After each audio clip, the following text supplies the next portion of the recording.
এইভাবে সর্ষে ইলিশ রান্না করলে এত বেশি মজার হয় যেটা বলার মতো না।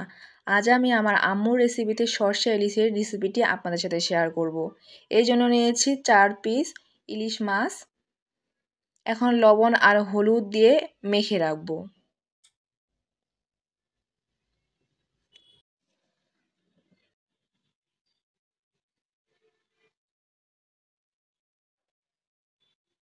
খুব ভালো করে কিন্তু লবণ আর হলুদের সাথে মাছগুলোকে মেখে নিতে হবে।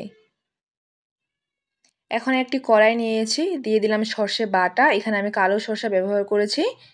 আমি কাঁচা মরিচ আর লবণ দিয়ে সর্ষেটাকে বেটে নিয়েছি। দিয়ে দিলাম পরিমাণ মতো হলুদ, মরিচ গুঁড়ো, দিয়ে দিলাম জিরে গুঁড়ো। এখানে ভাজা জিরে গুঁড়োটা ব্যবহার করছি। ধনিয়া গুঁড়ো, পরিমাণ মতো লবণ,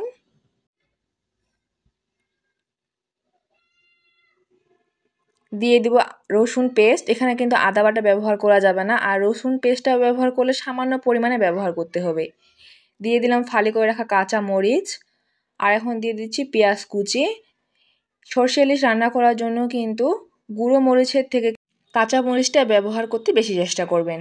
এখন দিয়ে দিলাম সর্ষের তেল। এরপর সব কিছু হাত দিয়ে কিন্তু খুব ভালো করে মেখে নিতে হবে। মেখে নেওয়া হয়ে গেলে মাছগুলোকে দিয়ে দিব। এরপর দিয়ে দিব পরিমাণ মতো পানি। এখানে আমি হাতে ধোয়া পানি দিয়ে দিচ্ছি। খুব বেশি পানি দিতে যাবেন না, সামান্য পরিমাণে পানি দিতে হবে। আর ফ্লেভারের জন্য দিয়ে দিচ্ছি কয়েকটা কাঁচা মরিচ। এখন চুলায় বসিয়ে দিলাম, ঢাকনা দিয়ে ঢেকে দিব। মাঝে মাঝে ঢাকনা খুলে একটু উল্টে পাল্টে নিচ্ছি।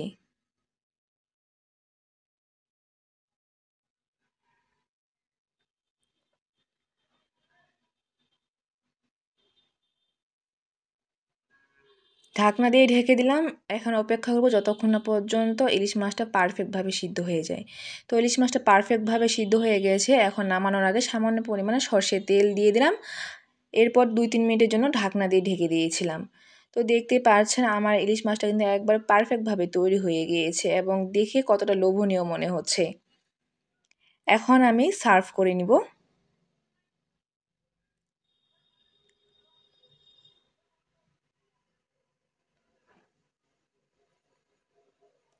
একটি প্লেটে আমি সার্ভ করে নিচ্ছি। আশা করি আমার এই সর্ষে ইলিশের রেসিপিটি আপনাদের ভালো লেগেছে। কেমন লাগলো কমেন্ট বক্সে জানাবেন।